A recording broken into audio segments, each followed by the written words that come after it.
barangay at komunidad, nagbayanihan para sa Tigbawan Primary School. Lalaki, tiklo sa bypass operation, 7,000 pesos na halaga ng hinihinala ang shabu na kumpiska. 57 anyos na lalaki, timbog sa drug bypass operation sa Lezo.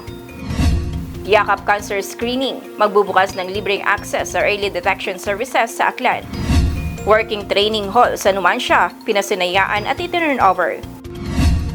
Measles Rubella Supplemental Immunization Activity 2026, inilunsad sa Malay, proteksyon sa mga bata laban sa measles at rubella, pinalalakas. Colorum 1, hinabol ng LTO sa Ibahay matapos bigong makapagsumite ng dokumento.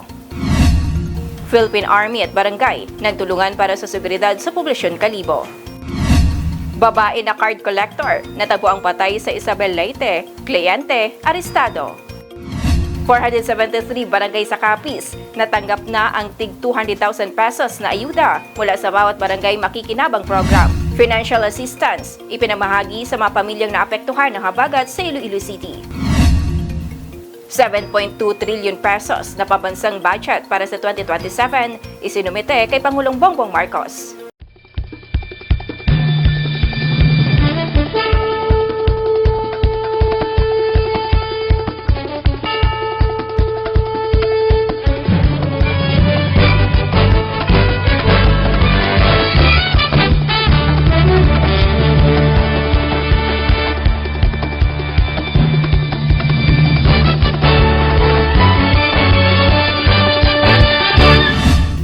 Magandang hapon, Provincial Aklan. Sa mga Kalibukibol subscribers at mga Aklanin sa buong mundo, ito ang Kalibukibol News. Sabay tayong napapanood sa Kalibukibol TV Community Channel Facebook page at Community Channels 1 and 24. Narito ang mabalitang aming nakalap ngayong araw, August 12, 2026. Bayanihan para sa Tigbawan Primary School, muling ipinakita ng mga madalagnon, pansamantalang classroom, itinatag. May dida sa balitang yan, si Randy Nacospag. Unti-unti nang bumabangon ang Tigbawan Primary School matapos itong matupok ng sunog noong madaling araw ng Linggo, Agosto 9. Kasabay ng pagpapatayo ng mga pansamantalang learning spaces para maipagpatuloy ng mga mag-aaral ang kanilang pag-aaral.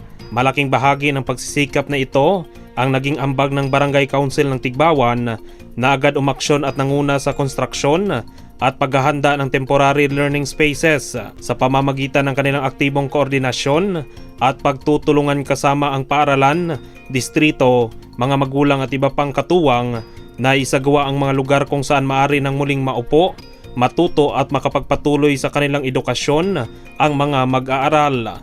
Nagpapasalamat din ang pamunuan ng paaralan sa lahat ng individual at organisasyong tumugon sa panawagan para sa donasyon. Dahil sa kanilang suporta, mayroon ng sapat na printer, printing materials, ink, libro at modules na magagamit ng mga mag-aaral at guro. Naitatag din ang mga pansamantalang learning spaces sa pamamagitan ng sama-samang pagsisikap ng barangay, paaralan, district office at mga donor.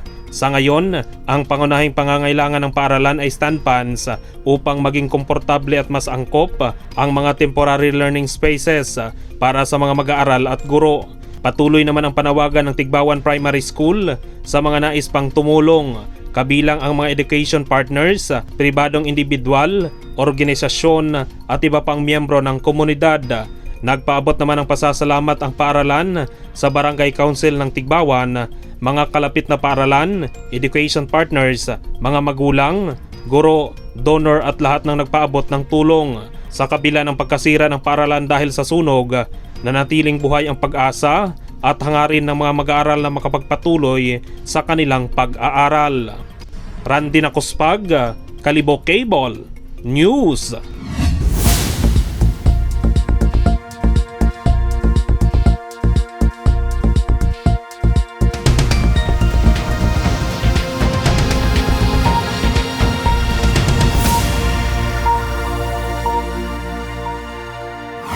Tiklo ang isang lalaki sa ikinasang drug bypass operation kung saan 7,000 pesos na halaga ng hinihinala ang shabu ang nakumpiska. Timbog ang isang lalaki sa ikinasang drug bypass operation ng Kalibo Municipal Police Station at Provincial Drug Enforcement Unit Aklan nitong August 11 sa Barangay Poblasyon, Kalibo. Nadakop ko ikaw sa paghupot it illegal nga droga, Joey. Ewa mga May kinamatarong ka nga maghipos, ano man imong hambagon, pwede gamiton, pabor o kontra kimo sa bisan siin nga husgado, pamati ka kon. May kinamatarong ka man nga magbuot imong sariling abogado, pero kung wakati ka sarang, o gobyerno magatao kimo it sa bilog. May kinamatarong kapag nga magbuot imong sariling doktor nga maga-examine kimo. Pero kung wakati ka sarang, o gobyerno magatao kimo it sa bilog, naintindihan mo? Ha, aklano nyo na, ginuman kung pakimot-uman. Hay, natindahan mo. Hindi na ako maintindihan, kaya naman yung tamnan nga konsul. Yun, ano na, gusto mong bagon. Ano lang, hay. Kinilalang subject person sa alias ni Joey, nasa edad 50 anyos at residente ng Barangay Tagbaya, Ipahay, Aklan.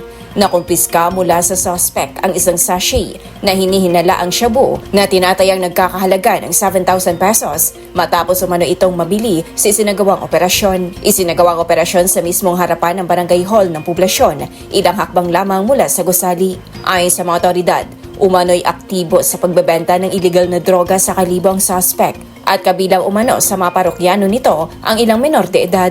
Sa bilog man gali mo ra sa ginamonitor naton nga kalibong municipal police station drug enforcement team, at the same time naton nga provincial drug enforcement unit. So sa mga karahay sa naging transaction ka na naging positive, so that's why agit ka sa drug bypass operation ko aton nga mga polisan ka. Nakita rin na inihagis ng subject person ang bypass money. Nakatakdang sampahan ng kasong paglabag sa Republic Act No. 9165 o Comprehensive Dangerous Drugs Act of 2002 ang subject person. Sa ngayon ay nasa kustudiya na ng pulisya ang suspect para sa kakulang dokumentasyon. Ako Sarah G. Briones at ito ang Kalibukibol News. 57 anyos na lalaki, timbog sa drug bypass operation sa Lezo. May detalye sa balitang yan, si Andy Narce. Arestado sa ikinasang drug bypass operation ng Lezo PNP sa Barangay Poblacion, Lezo, ang isang 57 anyos na lalaki matapos mabilhan ng hinihinalang shabu. Timbog ang isang 57 anyos na lalaki sa ikinasang drug bypass operation ng Lezo Municipal Police Station sa Sitio Gicod, Barangay Poblacion, bandang 7:51 gabi nitong Martes. Kinilala ang suspect sa alias na Nick, isang laborer at residente ng nasabing lugar. Ayon kay Police Major Dexral Tortuya, OIC ng Lezo Municipal Police Station, matagal na umanong minamanmanan ng pulisya ang suspect dahil sa umano'y pagtutulak ng illegal na droga. Sa isinagawang operasyon, nabili ng pusher buyer ang isang sachet ng hinihinalang shabu mula sa suspect kapalit ng 1,000 pisong bypass money. Nang isailalim naman sa body search ang suspect, na-recover pa ang 3 sachet ng hinihinalang shabu. Sa ngayon, nakakulong ang suspect sa lock-up cell ng Lezo PNP at nakatakdang sumailalim sa drug testing. Maharap ang suspect sa kasong paglabag sa Republic Act No. 9165 o ang Comprehensive Dangerous Drugs Act of 2002. Andy Narce, Kalibukibol News. Mas mapapadali na para sa mga Aklanon ang pag-access ng cancer screening services sa ilalim ng PhilHealth Yakap program na available na sa mga piling health facilities sa lalawigan. May detalye sa balitang yan, si Liza Rosales. Maaari nang magpa-cancer screening ang mga kwalipikadong Aklanon sa pamamagitan ng PhilHealth Yakap program. Available ang early cancer detection para sa lung, breast, liver at colorectal cancer sa piling health services sa lalawigan. Mayroon ng access ang mga kwalipikadong benepisyaryo sa cancer screening services sa Aklan sa ilalim ng PhilHealth Yakap program. Layunin nitong maisulong ang early detection upang agad na matukoy ang posibleng senyales ng cancer at mabigyan ng kaukulang aksyon at pangangalaga ang mga pasyente. Kabilang sa mga cancer na saklaw ng screening ang breast, lung, colorectal at liver cancer. Maaari magtungo ang mga eligible beneficiary sa mga participating healthcare facility para sa kaukulang screening services. Kabilang dito ang Dr. Rafael S. Tumbucon Memorial Hospital, Asia Pacific Medical Center o APMC at Panay Healthcare MPC Hospital. Hinihikayat naman ang publiko na alamin ang kanilang cancer risk, magpa-screening at huwag hintaying lumala ang kondisyon bago magpasuri. Sa pamamagitan ng maagang pagtuklas at agarang pagkilos, may pagkakataong maagapan at malunasan ang cancer. Liza Rosales, Kalibukibol News. I-turn over at pinasinayaan ang working training hall sa bayan ng Numancia. Formal nang pinasinayaan at isinagawa ang turnover ng bagong working training hall sa Numancia, Aklan, isang quick impact project na pinunduhan sa pamamagitan ng grant assistance mula sa Government of India. Dumalo sa seremonya ang mga kinatawan ng Embassy of India, Department of the Interior and Local Government, lokal na pamalaan ng Numancia at iba pang katuwang sa proyekto. Layunin ng pasilidad na magsilbing lugar para sa pagsasanay, pagpapaunlad ng kasanayan, pagkatuto at pagbabahagi ng kaalaman ng mga residente ng Numancia. Ayon sa mga namuno sa proyekto, inaasahang makakatulong ang training hall sa pagbibigay ng mas maraming oportunidad para sa mga Numanciahanon, lalo na sa skills development at iba pang programang maaaring makatulong sa kanilang kabuhayan. Ang proyekto ay naisakatuparan sa pamamagitan ng pakikipagtulungan ng Government of India, DILG, LGU Numancia at iba pang partner agencies. Era Gibriones, Kalibo Cable News. Inilunsad ng Malay Municipal Health Office ang Measles Rubella Supplemental Immunization Activity 2026 bilang bahagi ng kampanya para maprotektahan ang mga batang Malaynon laban sa measles at rubella. May detalye sa balitang yan, si Raymar Chodosio. Pinalalakas ng Malay Municipal Health Office ang kampanya para sa kalusugan at proteksyon ng mga bata sa pamamagitan ng paglulunsad ng Measles Rubella Supplemental Immunization Activity o MRSIA 2026. Isinagawa ang launching noong 10 ng Agosto sa Katiklan Civic Center na pinangunahan ng MRSIA team ng Malay Municipal Health Office. Sa naturang programa, muling pinagtibay ang kahalagahan ng pagtutulungan ng pamahalang lokal, barangay officials, health workers at community partners upang matiyak ang kalusugan at kapakanan ng bawat batang Malaynon. Layunin ng MRSIA na mapalakas ang proteksyon ng mga bata laban sa measles at rubella sa pamamagitan ng mga supplemental immunization, kasabay ng patuloy na pagsusulong ng kahalagahan ng pagbabakuna sa komunidad. Ayon sa Malay Municipal Health Office, mahalaga ang aktibong pakikiisa ng mga magulang, barangay at health workers upang maging matagumpay ang immunization campaign at mapanatiling ligtas at malusog ang mga kabataan. Sa pamamagitan ng buong komunidad, isinusulong ng Malay ang layunin na bawat batang Malaynon na protektado, malusog na bukas ay sigurado. Raymar Chodosio, Kalibo Cable News. LTO-6, hinabol ang isang kolorong van sa ibahay matapos tumakas dahil sa kawalan ng dokumento.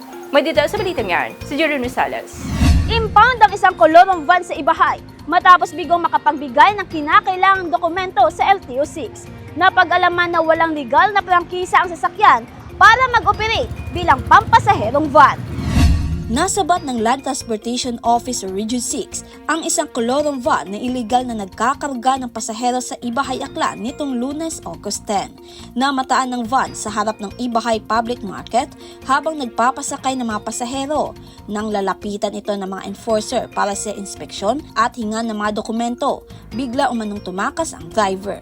Matapos ang halos 5 minutong habulan, naabutan ng mga otoridad ang van sa Barangay Kapilihan. 7 pasahero ang sakay nito at karamihan ay mga estudyante.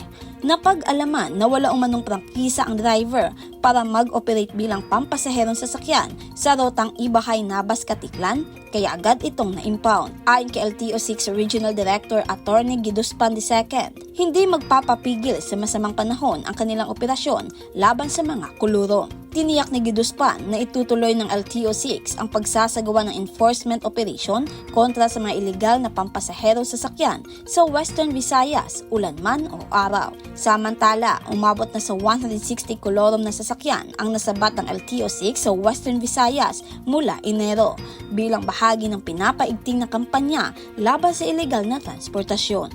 Jelena Rosales, Kalibo Cable News. Nagtulungan ang Philippine Army at barangay para sa seguridad sa poblasyon Kalibo.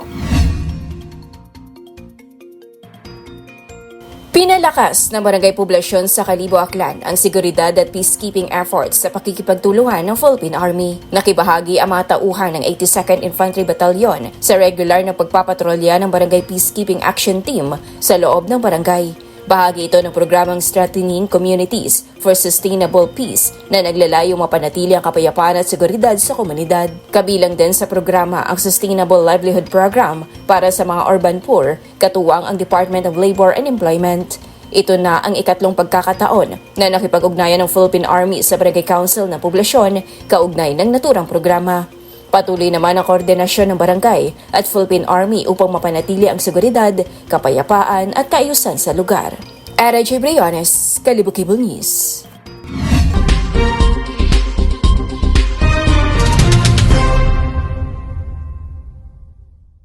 Sa balitang probinsya, wala ng buhay ang isang babaeng kolektor nang matagpuan ng otoridad matapos mawala ng ilang araw. Ang suspect mismong kliyente, walang pambayad ng utang.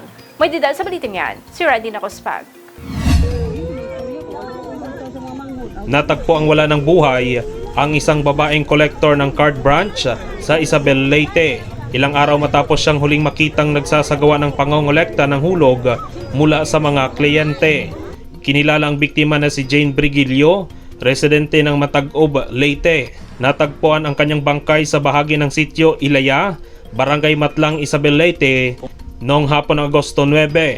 Batay sa paunang impormasyon, nahuling nakita si Brillo noong August 3, dakong alas 10 ng umaga habang ginagawa ang kanyang regular na trabaho bilang kolektor. Isang kliyente naman ang naaresto ng mga otoridad kaugnay ng insidente at kasalukuyang nasa kustodiya ng pulisya habang nagpapatuloy ang investigasyon. Sa panayam sa media, sinabi ng suspect na nagalit umano siya sa biktima matapos siyang singilin sa hindi nabayarang 150 pesos na hulog at papirmahin ng demand letter. Ayon sa salaysay ng suspect, isinakay niya si Brigilio sa kanyang habal-habal at dinala patungo sa bahay ng kanyang ama sa Matlang. Sinabi umano niya sa biktima na maghihiram siya ng pera sa kanyang ama upang mabayaran ang kanyang obligasyon. Pumayag umano ang biktima na sumama, ngunit pagdating sa lugar, habang pinag-uusapan at kinikwenta umano nila ang kanyang utang, doon na umano naganap ang pag-atake na ikinasawi ng biktima. Sa kanyang pag-amin, binanggit din umano ng suspect ang iba pang ginawang karahasan laban sa biktima. Sa ngayon, pinatawan na ang suspect ng kasong murder.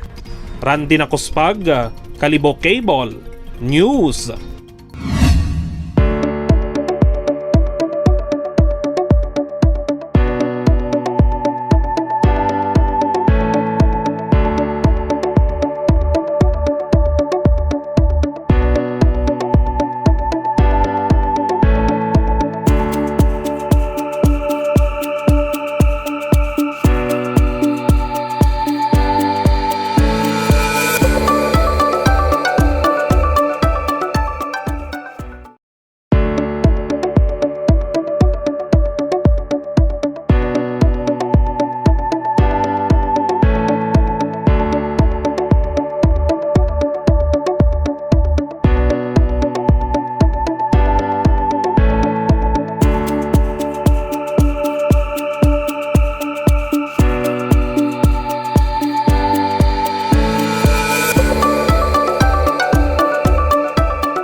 Ipinagkaloob na sa 473 barangay sa Capiz ang 200,000 pesos na pondo bilang bahagi ng presidential assistance sa ilalim ng Social Civic Project Fund nitong August 11 sa Capiz Provincial Capital sa Rojas City.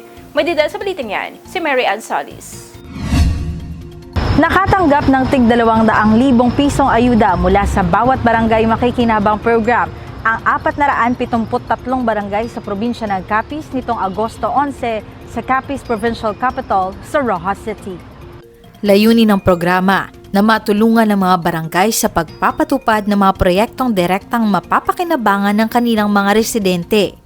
Pinangunahan ni Capiz Provincial Liga President Nico Yap at Governor Ferdinand Castro ang pamamahagi ng BBM Presidential Assistance sa ilalim ng Social Civic Projects Fund. Ipinaalala ni Yap sa mga opisyal ng barangay na tiyaking magagamit ng tama at maayos ang naturang pondo para sa kapakanan ng kanilang mga nasasakupan. Posible sa ato sa probinsya sa Capiz, dapat pagkikita sa gagmay nga barangay. So ako ini nga malor na makahatag sa impact man sa ato sa barangay. Ini tani paggamito nato para sa insakto ka maayo makahatag sa kayuhan sa barangay.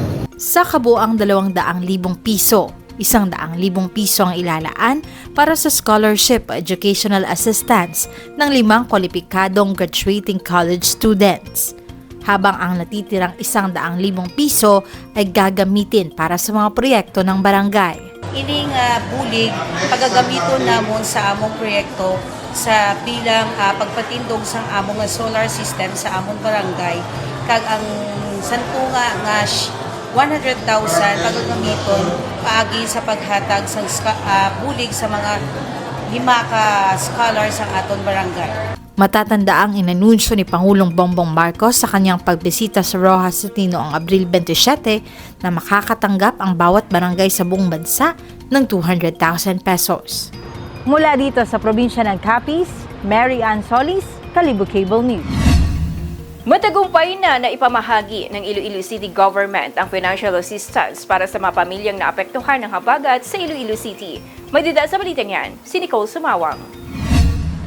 Sa tulong ng Iloilo City Government, ipinagkaloob ni Mayor Raisa Treñas ang financial assistance sa mga pamilyang naapektuhan ng habagat. Batay sa ulat ng Iloilo City Emergency Operations Center at City Social Welfare and Development Office, 4 na bahay ang totally damaged habang 97 naman ang partially damaged. Apektado ang mga pamilyang mula sa Barangay Balabago, Cubay, Benedicto, Desamparados, Seminaryo, Kalubihan, CCL 98 at Tabuksuba sa Haro, Barangay Gustilo sa La Paz at Barangay Q Abeto, Oñate de Leon at Taft North sa Mandurriao. Sa kabuuan, 148 na pamilya o 587 na individual ang naapektuhan sa kalamidad. Nakatanggap ng 10,000 pesos na ayuda ang bawat pamilyang may totally damaged na bahay, habang 5,000 pesos naman ang ibinigay sa mga partially damaged. Ang ayuda ay nakalaan para sa pagbili ng mga materyales sa pagkukumpuni at muling pagtatayo ng kanilang mga bahay, gayon din sa kanilang pangunahing pangangailangan. Nicole Sumawang, Kalibo Cable News.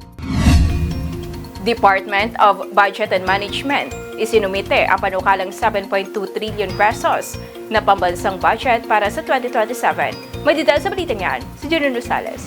Isinumite ng Department of Budget and Management o DBM kay Pangulong Ferdinand Marcos Jr.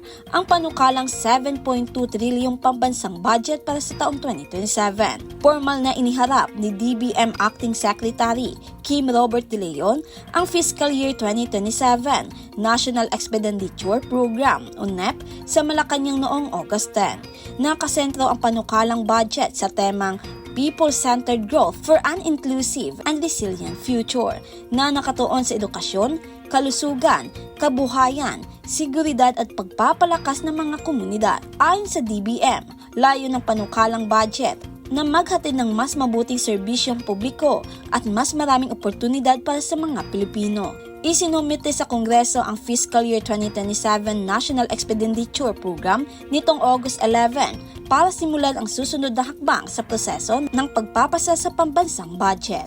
Jelena Rosales, Kalibo Cable News.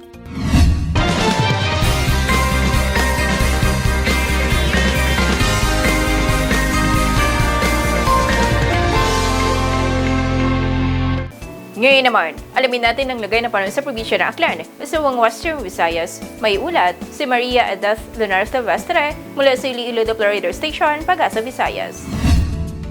Maayong adlaw sa tanan. Bunay ang aton latest weather update para sa subong nga adlaw sang Wednesday, August 12, 2026. As of 8 AM kaganang aga ay mayara kita ka isa ka bagyong ginamonitor sa sagwa sang aton nga Philippine Area of Responsibility. Ang ini nga bagyo ay isa ka tropical storm category nga may international name Nangka. Ini nga bagyo ay orihinan sa Platan nga may kalayon 2,080 km east of extreme northern Luzon. May maximum sustained winds ini nga 65 km per hour near the center kag gastanas nga up to 80 km per hour. Ang iya hulag ay eastward at 10 km per hour. So ang ini nga bagyo ay wala man siya direkta nga epekto sa aton diri sa Western Visayas, and then papalayo man siya sa aton nga Philippine Area of Responsibility. Samtang southwest monsoon ang padayon nga nag-aapekto sa Luzon, Kag diri naman sa Western Visayas ay generally fair weather kita, pero wala man naton ganadula mga posibilidad sa mga isolated mga pag-ulan, pangalat kag panagoog, labi na gid sa hapon kag kagabihon tuga sa mga localized thunderstorms. Makasarangan tubtub kusog naman ang hangin naton nga magahalin sa direksyon southwest nga magadala sa makasarangan tubtub mabalod nga kadagatan. Forecast temperature naton generally nasa 24 to 34 degrees Celsius. Ang adlaw magatunod alas 6:10 karon sa hapon kag magabutlak ini alas 5:40 buwas sang aga. Kag muna ang aton latest weather update. Para sa mga dugang impormasyon, ibisitahan lang aton official website at www.bagong.pagasa.dust.gov.ph, pati na ang aton mga official social media accounts. Halin diri sa may Iloilo Radio Station Pag-asa Visayas DOST. Ako si Maria Edith Lenore Silvestre, madawag niya. Salamat.